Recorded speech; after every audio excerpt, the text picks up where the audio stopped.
The strict teacher bullied. The quiet boy then learned the hard way that the boy was smarter than he was. A black boy stood alone at the chalkboard, silent under the weight of 100 mocking eyes. His teacher smirked, certain he would fail, sure he would crumble. In that moment, no one saw talent. They only saw the skin he wore. But what happened next shattered every lie they had believed about him, and themselves. This isn't just a story about a boy outsmarting a classroom. It's a story about dignity in the face of adversity, about strength where no one thought to look. Stay with me, because once you hear Kendrick Lowe's journey, you'll never look at quiet strength the same way again. They spat on his father's boots and called it a favor. They tore the dignity from his mother's hands without so much as a glance. In the raw gut of Beckley, West Virginia, Kendrick Lowe was born not with a future, but a sentence. Poor, black, invisible. He was expected to carry shame like a second skin. But in the shadow of coal dust and broken promises, Kendrick shaped his rage into something sharper than steel.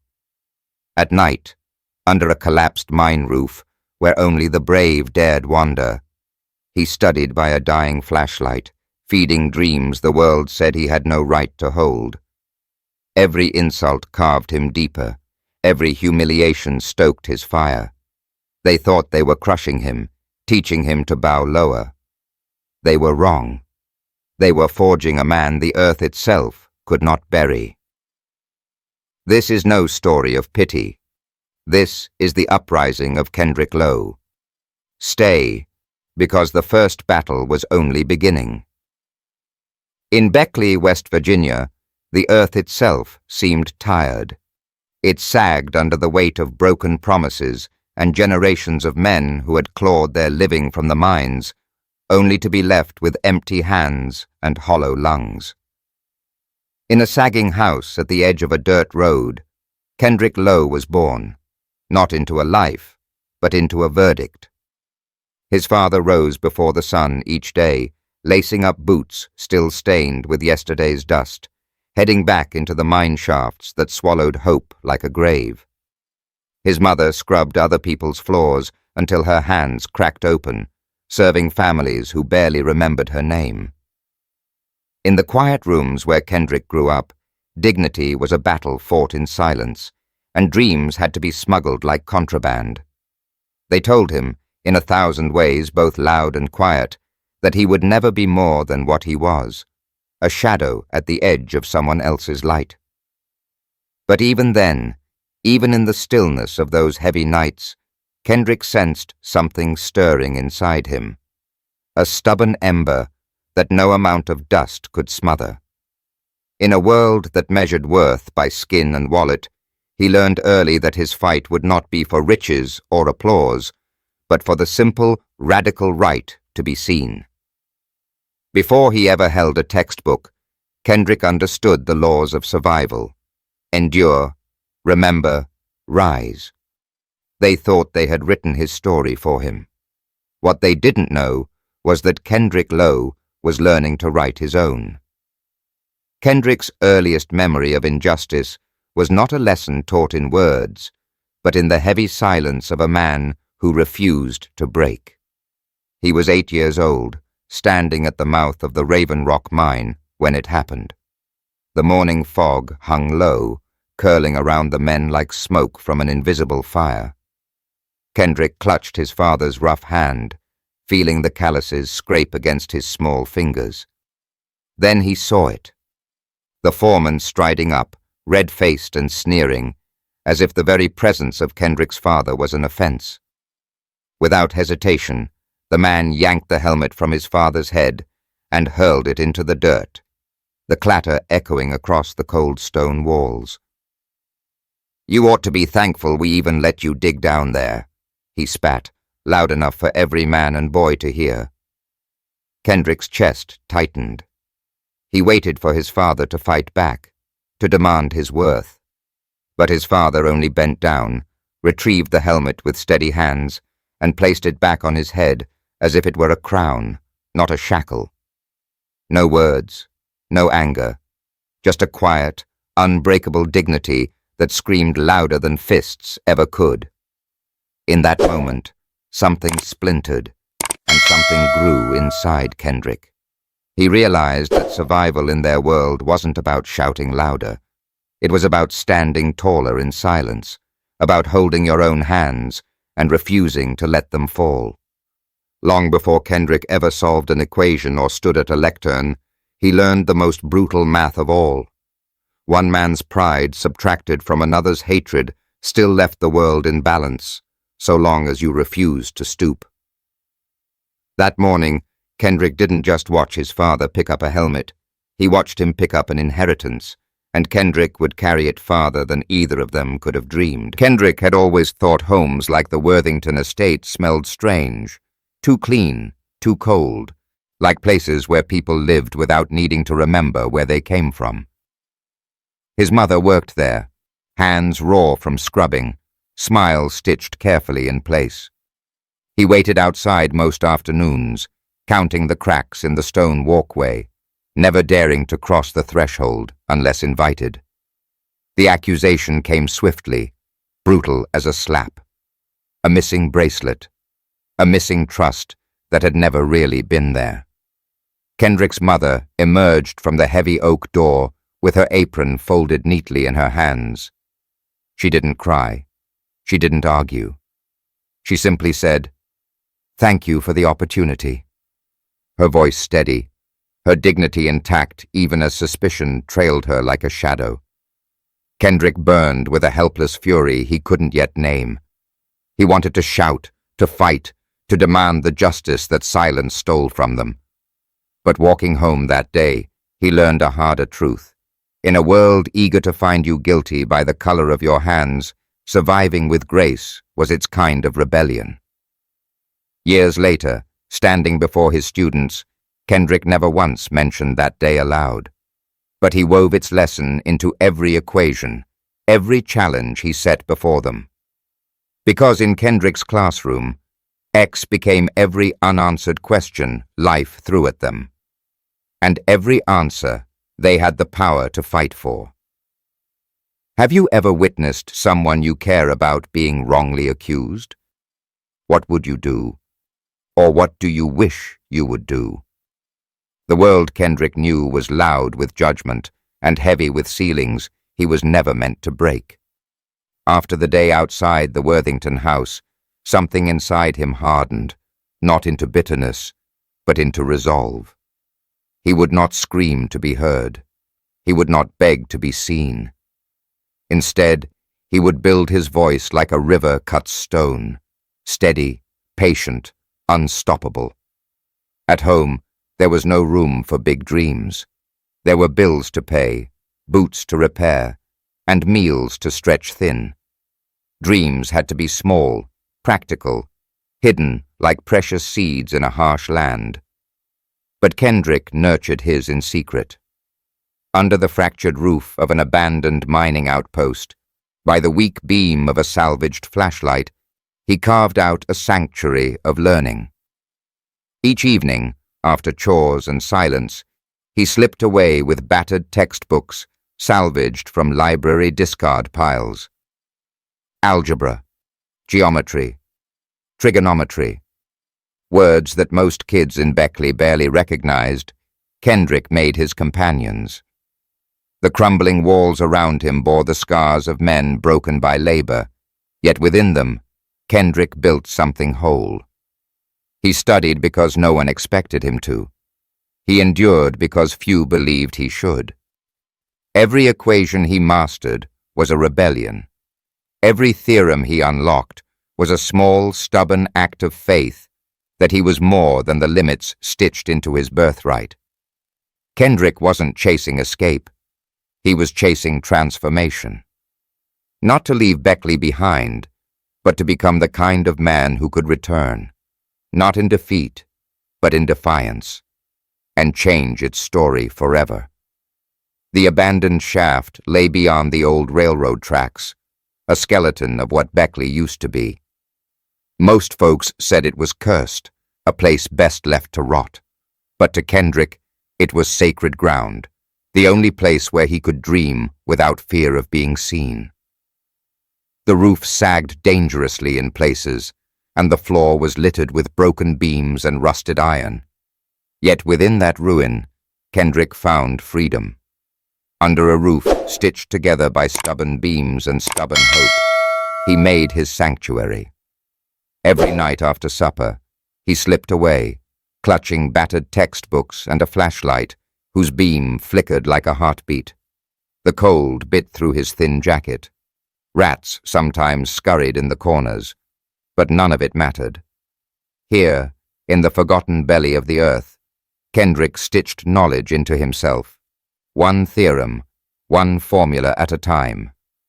He solved for X with his fingers frozen.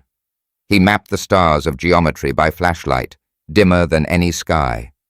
He whispered definitions and equations aloud to hear the sound of certainty in a world that had offered him so little of it. Outside, the world measured his worth by the color of his skin and the dirt under his nails. But inside these walls, numbers didn't care. Logic didn't flinch. In this broken place built to contain men, Kendrick was building a mind too large to be included. Night after night, he transformed wreckage into foundation, abandonment into ascent. The mine had taken so much from his family.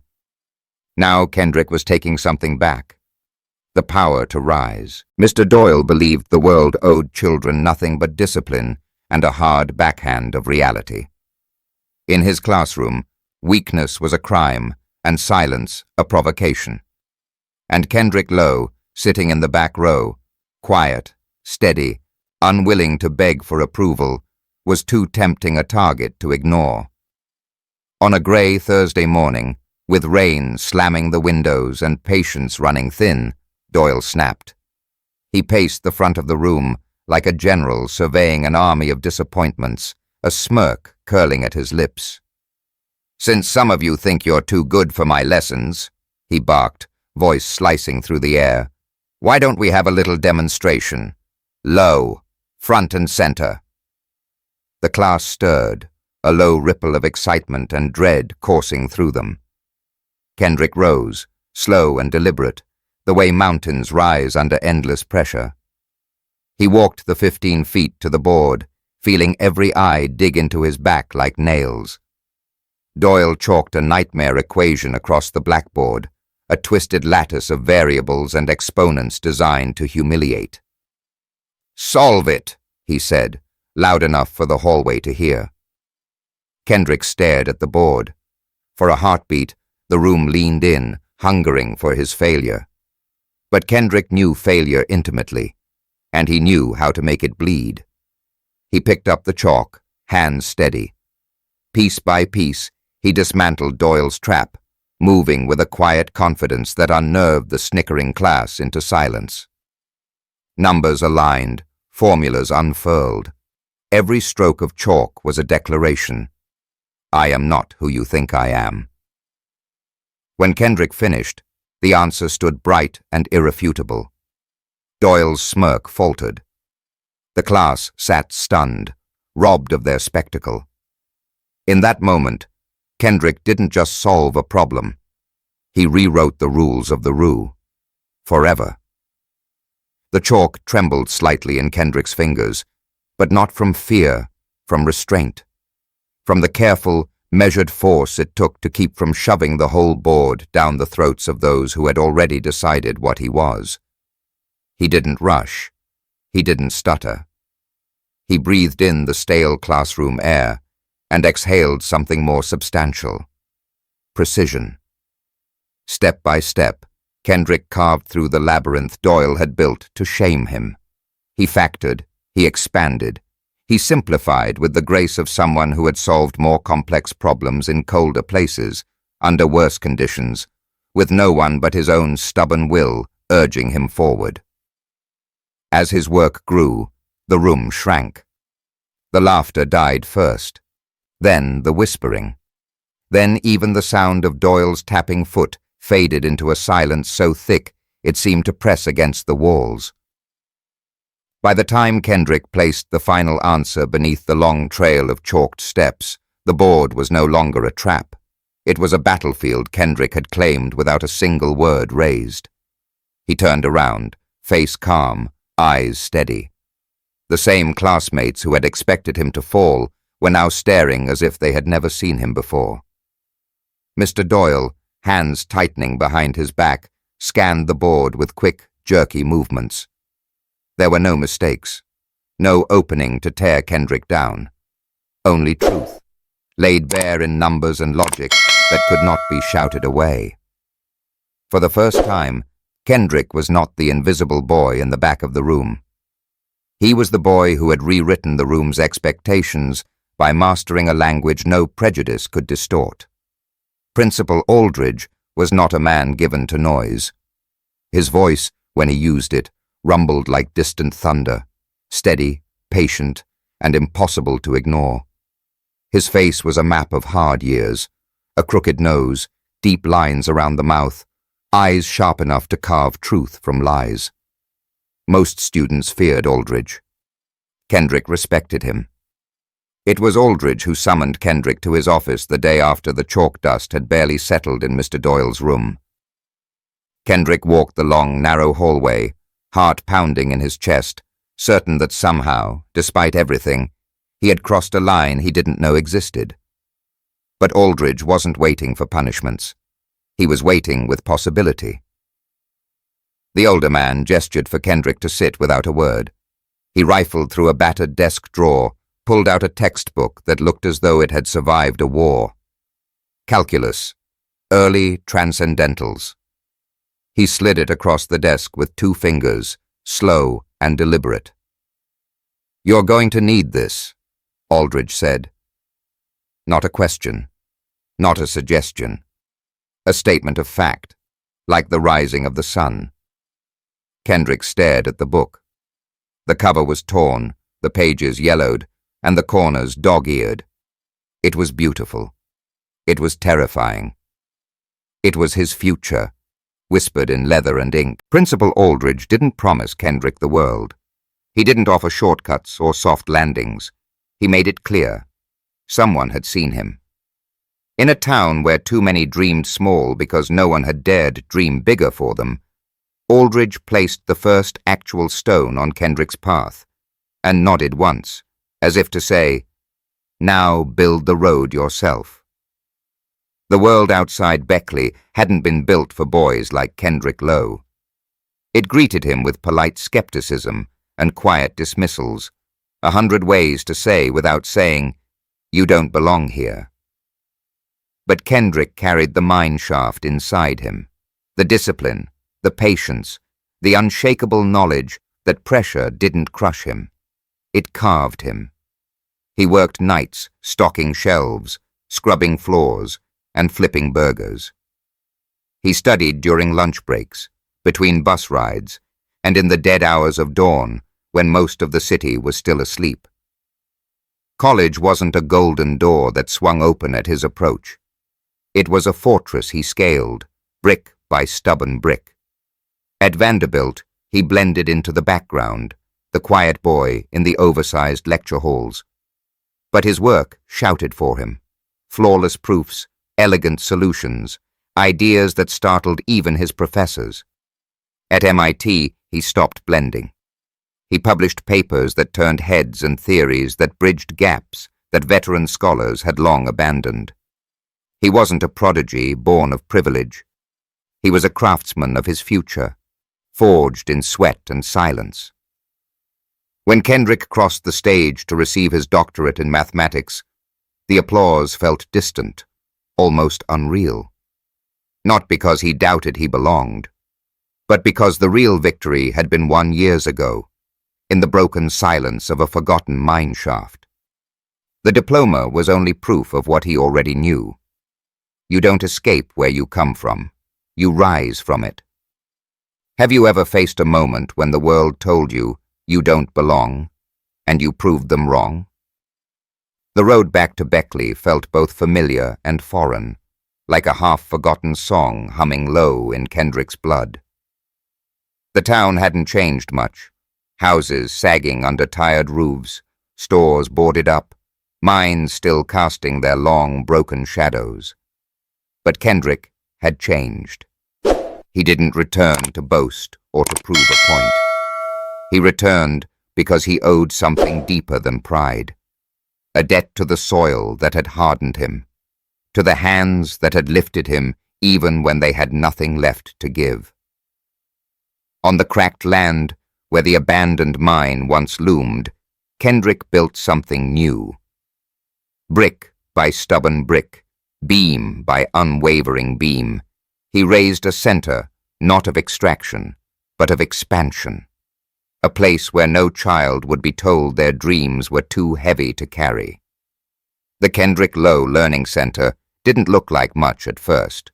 Second-hand computers, hand-me-down books. Furniture was scrounged from auctions and donations. But what it lacked in polish, it made up for in purpose. Children poured in, dusty sneakers, wide eyes, hungry minds. They learned algebra, literature, computers, and chemistry. But they also learned resilience. They learned that failure was a teacher, not a sentence. They learned that their worth was not determined by the depth of their pockets or the color of their hands. Every day, Kendrick stood at the doorway, greeting each student by name, seeing in them not just what they were, but what they could become. He hadn't escaped Beckley. He had transformed it, one open door, one open mind at a time. Inside the Kendrick Low Learning Center, the lessons stretched far beyond chalkboards and textbooks. Kendrick taught mathematics, yes, the language of precision and patterns that had once been his rope out of the dark. But he also taught a more rigorous curriculum, one that no standardized test could ever measure. When a student stumbled over an equation, Kendrick didn't just correct them. He sat beside them, leveling his voice low and steady, reminding them that mistakes were not the end of a story. They were part of the climb. When disagreements flared, he didn't punish with detentions or warnings. He taught them to listen before speaking, to seek truth before judgment. Kendrick wove the lessons of his parents into every hour he spent with those children. Dignity in the face of insult. Patience when the world seemed determined to misunderstand. Grace when accused unfairly. Strength when silence would have been easier. Each formula solved became a quiet rebellion against a world that told them knowledge was not theirs to hold. Each hard-won answer etched new grooves of self-belief into young minds that had been trained to expect less. Kendrick's students didn't just leave his classroom knowing how to factor polynomials or plot coordinates. They left understanding how to stand taller in a world that would try to shrink them. How to solve for X when X wasn't a number, but a challenge to their very right to dream. And slowly, year by year, the ground under Beckley began to shift, not because the mines reopened, but because the children did. It started with a whisper, the kind that slithers through classrooms and wraps itself around innocence before anyone can catch it.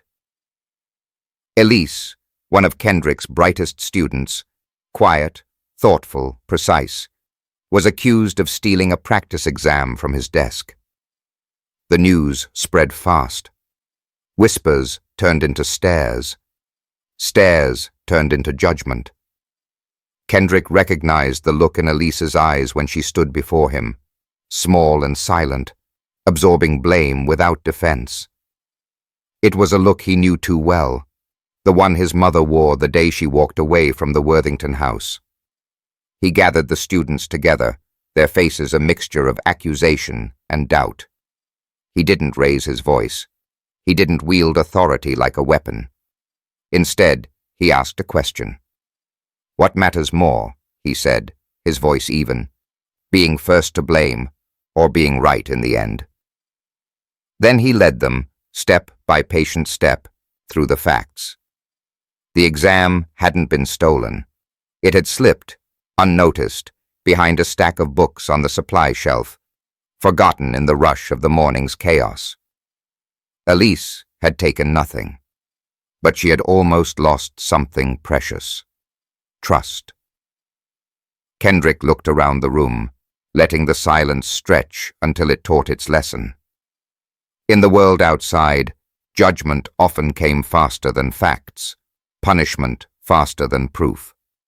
But inside these walls, Kendrick demanded a different kind of justice, one built on truth, on patience, on the courage to look twice before condemning once. That day, Elise got more than her name cleared. She got a classroom that had learned, painfully and honestly, how to be better than the world outside. Late at night, long after the last student had gone home, and the center lights glowed like soft sentinels against the dark hills, Kendrick sat at his desk with a pen and a piece of worn stationery. The world outside his window was quiet, the kind of silence that wasn't empty, but full of memory. He thought of his father's hands, cracked and strong, lifting a helmet from the dust without a word of complaint. He thought of his mother's soft voice, steady even when the world tried to strip it away. He thought of the nights they gave him their last scraps of hope without asking for anything in return. And so he wrote, "Dear Mama and Daddy, tonight I teach children who remind me of myself. I tell them they are more than the labels stitched to their backs. I tell them they are worthy of every dream their hearts dare to hold. I am here because you carried me through storms I didn't even know we survived. I am standing because you never let the world convince you to kneel. Thank you for every silent sacrifice, every quiet act of defiance, every ounce of faith you placed in a boy too young to understand, but too stubborn to forget. I hope, wherever you are, you can see what you planted. Your son, Kendrick." He folded the letter carefully, tucking it between the pages of an old book his mother once gave him. The spine worn, the lessons eternal. If your parents are still with you today, how will you choose to treat them? With gratitude, with care, or will you let pride steal what time cannot give back? In the end, Kendrick Lowe did not build monuments or carve his name into marble. He built people. He carved hope into places that had long forgotten how to hold it. Through every lesson, every late night spent tutoring, every hand placed gently on a discouraged shoulder, Kendrick taught a generation not just how to think, but how to believe. He became the kind of man his father would have nodded at without a word, the kind his mother would have hugged silently, tears gathering in her quiet eyes. And the town noticed, not all at once, not with grand parades or newspaper headlines, but in smaller, truer ways. Children who once shuffled through school hallways with heads bowed now looked teachers in the eye. Parents who had given up on higher education began to ask about college applications. Neighbors started to see not just dirt-stained sneakers and second-hand jackets, but potential.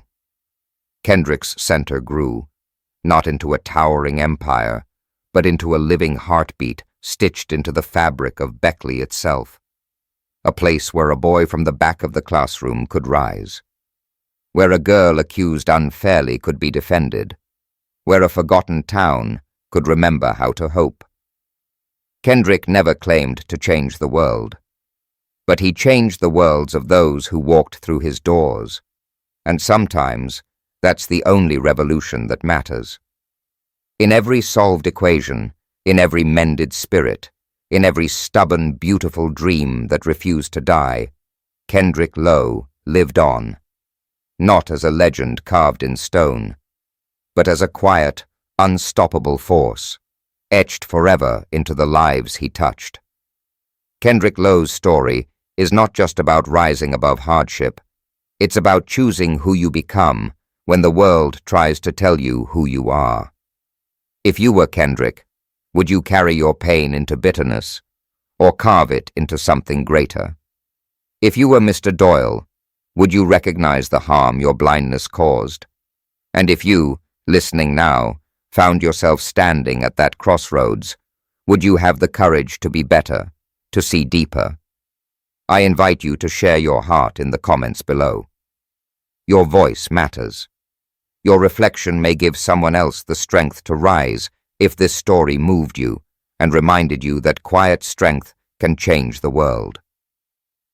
Remember to like, share, and subscribe to our channel.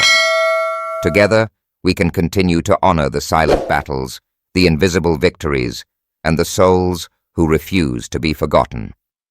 Thank you for walking this journey with me.